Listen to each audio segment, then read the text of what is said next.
नमस्कार, जय हिंद साथियों। मैं हूं विवेक औदिच्य। आप सभी प्यारे प्यारे दोस्तों का हार्दिक स्वागत, वंदन, चंदन और अभिनंदन है दोस्तों आपके अपने YouTube channel Audichya exam preparation पर। फ्रेंड्स, जैसा कि आप सभी लोगों को पता ही है, विगत कई दिनों से ये सीरीज चल रही हिंदी की, जिसमें संपूर्ण कोर्स के नाम से टॉपिक वाइज चलाया जा रहा है और मिक्स क्वेश्चन भी लेके आए जा रहे हैं दोस्तों। तो दोस्तों, सीरीज स्टार्ट करने से पहले एक अनअकैडमी की तरफ से एक इंपॉर्टेंट न्यूज है जो कि आप सभी लोगों को देनी है। एम DSSC PRT 2021 का बैच 25 सितंबर से स्टार्ट हो चुका है। सीटेट का बैच 1 अक्टूबर से स्टार्ट हो रहा है दोस्तों। यदि मैं बात करूं अनअकैडमी के प्लस फीचर्स को लेकर के, तो अनअकैडमी के जो प्लस फीचर्स हैं उसमें आपको आप अपने फेवरेट एजुकेटर से पढ़ सकते हो। कंप्लीट एग्जाम प्रिपरेशन कराई जाएगी, रेगुलर डाउट्स क्लियर किए जाएंगे, पूरा का पूरा सिलेबस कवर कराया जाएगा, फ्री टेस्ट सीरीज कराए जाएंगे और वीकली फ्री मॉक टेस्ट कराए जाएंगे। ये सब कुछ अनअकैडमी प्लेटफॉर्म की तरफ से आप सभी लोगों को प्लस फीचर्स पर मिलेगा। दोस्तों, यदि आप सीटेट की तैयारी कर रहे हैं, यूपी टेट की तैयारी कर रहे हैं, ऑल स्टेट टेट की एग्जाम की तैयारी कर रहे हैं दोस्तों मैं बात करूं इन सभी ऑल स्टेट टेट के लिए अनअकैडमी बहुत ही रिजनेबल प्राइस, मात्र 729 में आप सभी लोगों के लिए प्लस सब्सक्रिप्शन लाइए। ये सारे फंक्शंस आपको वहां पर देखने को मिल जाएंगे। डिस्क्रिप्शन बॉक्स में लिंक दिया गया दोस्तों, वहां पर क्लिक करके ज्वाइन कर ले और रेफरल कोड यही डालें AU ऑडिट 10, तभी आपको दोस्तों 729 में मिलेगा, अदरवाइज 899 में पड़ेगा। रेफरल कोड आप ऑडिट 10 डालेंगे, डिस्क्रिप्शन बॉक्स पे क्लिक करेंगे, गेट सब्सक्रिप्शन पे आपको 899 दिखाएगा। फिर आप ये मेरा रेफरल कोड डालेंगे तो दोस्तों आपको दिखाएगा 801 में। फिर आप रिडीम क्वाइन करेंगे दोस्तों, यही आपको 729 में दिखने लगेगा। इसमें CTET UPTET all state TET की तैयारी कराई जाएगी दोस्तों। चलते हैं अपनी श्रृंखला की तरफ, श्रृंखला स्टार्ट करते हैं दोस्तों। जो पहला प्रश्न है वह ये है कि ज्ञानपीठ पुरस्कार की स्थापना किस वर्ष हुई। बताओ भाई, ज्ञानपीठ पुरस्कार की जो स्थापना है वह किस वर्ष हुई? 1969, 1961, 1964 या 1965? दोस्तों, मैं बात करूं ज्ञानपीठ पुरस्कार की स्थापना को लेकर के, तो 1961 में आपकी ज्ञानपीठ पुरस्कार की स्थापना हुई और 1965 में सबसे पहले जी शंकर कुरूप जी को सबसे पहले ज्ञानपीठ पुरस्कार दिया गया। मलयालम भाषा में इन्होंने रचना लिखी थी उसके लिए। फिर यदि मैं बात करूं हिंदी ज्ञानपीठ पुरस्कार 1968 में हिंदी भाषा के लिए प्रथम बार मिला। नेक्स्ट क्वेश्चन आपकी स्क्रीन पर दोस्तों ये रहा कि निरोग का संधि विच्छेद क्या होगा। निरोग का संधि विच्छेद क्या हो जाएगा? दोस्तों, यहाँ पे निरोग जो लिखा वो वर्तनीगत अशुद्ध लिखा हुआ है, इस तरीके से लिखेगा निरोग। विसर्ग संधि का रूल लगता है दोस्तों, क्या रूल लगता है कि जब भी विसर्ग से पहले कोई स्वर आ जाए और विसर्ग के बाद रा आ जाए, तो दोस्तों जो विसर्ग से पहले जो भी ह्रस्व मात्रा होती है वह दीर्घ मात्रा में परिवर्तित हो जाती है। जो ई है वह दीर्घ ई में परिवर्तित हो जाएगी, जो ऊ है वह दीर्घ ऊ में परिवर्तित हो जाएगा। यदि आ होगा तो दीर्घ आ में परिवर्तित हो जाएगा। तो राइट आंसर आपका बी हो जाएगा। चलिए चलते नेक्स्ट प्रश्न की तरफ। और नेक्स्ट प्रश्न है कि निम्नलिखित में से कौन सा घोष वर्ण है? इनमें से कौन सा घोष वर्ण नहीं है? दोस्तों, घोष वर्ण का रूल होता है कि स्पर्श व्यंजन का किसी भी वर्ग का पहला और दूसरा वर्ण अघोष कहलाता है। साथ ही साथ सा, सा और सा ये अघोष कहलाता है। तो दोस्तों, स्पर्श व्यंजन का टा और ठा, टा वर्ग का पहला और दूसरा वर्ण है, तो वो बताता है स्पर्श व्यंजन का किसी भी वर्ग का पहला और दूसरा वर्ण। और सा सा सा ये आपका अघोष है, तो डा तो भाई तीसरा वर्ण हो जाएगा, तो सी आंसर आपका अघोष नहीं है और सारे अघोष हैं।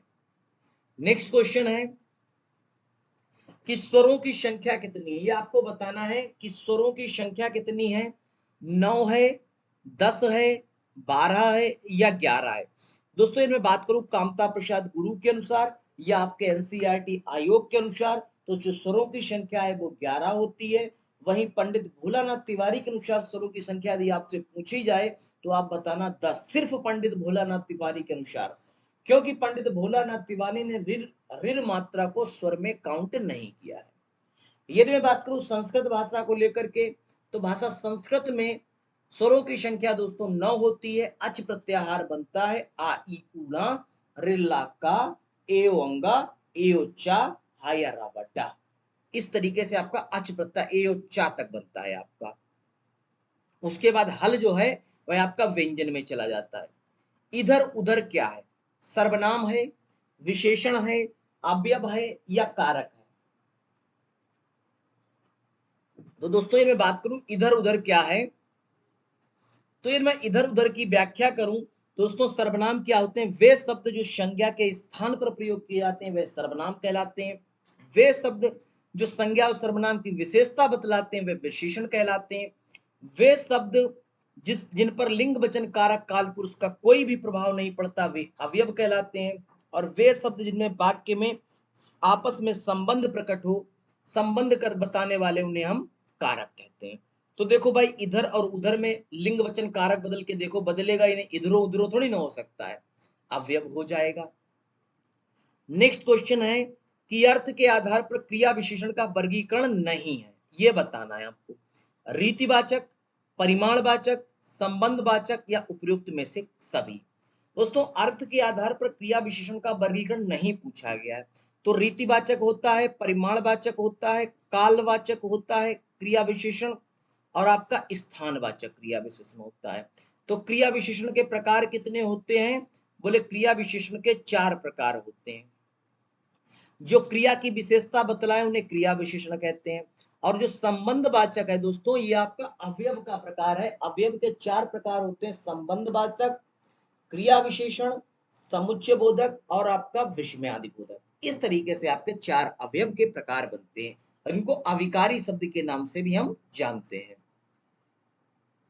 नेक्स्ट क्वेश्चन है कि निम्नलिखित में से किसमें द्वित्व व्यंजन का प्रयोग हुआ है? यह आपको बताना है कि द्वित्व व्यंजन का प्रयोग किसमें हुआ? त्याग में, संबंध में, युक्त में या सम्मान में? देखो भाई जहां पर समान स्वर वर्ण, स्वर वर्ण समान स्वर वर्ण का स्वर समान स्वर वर्ण समान स्वर वर्ण व्यंजन समान स्वर वर्ण जो हो एक तरीके से मैं दोबारा बता रहा हूं, समान वर्ण जिसमें पहला वर्ण स्वर रहित हो, पहला वर्ण स्वर रहित हो और दूसरा वर्ण स्वर सहित हो, उसे हम संयुक्त द्वित्व व्यंजन कहते हैं। देखो मां समान वर्ण है, मां और मां, एक स्वर रहित है एक स्वर सहित है। इस प्रकार आपका राइट आंसर डी हो जाएगा। चलिए चलते हैं नेक्स्ट क्वेश्चन की तरफ। और नेक्स्ट क्वेश्चन आपकी स्क्रीन पर रहा ये कि कौन सा अक्षर केवल तत्सम शब्दों में प्रयुक्त होता है? इसमें से आप बताओ कौन सा अक्षर केवल तत्सम शब्दों में प्रयुक्त होता है? कौन सा अक्षर केवल तत्सम शब्दों में प्रयुक्त, तद्भव में नहीं? टा, रा, सा या णा।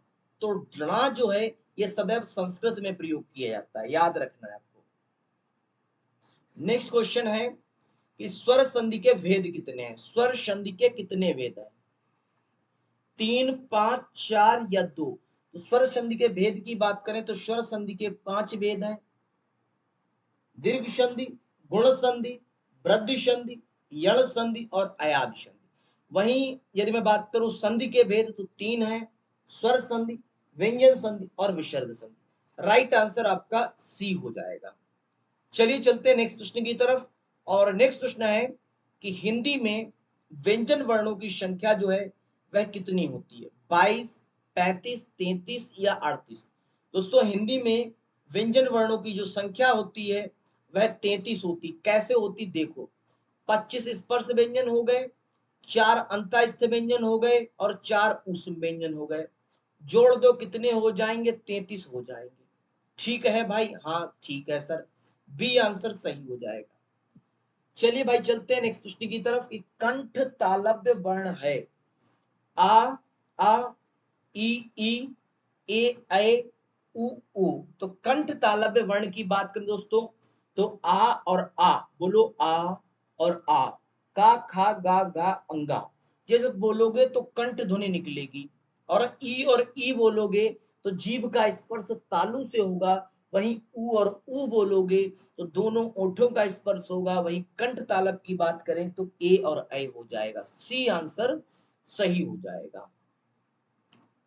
चलिए चलते हैं नेक्स्ट प्रश्न की तरफ कि रचना की दृष्टि से वाक्य के कितने भेद होते हैं, 3, 5, 4 या 6।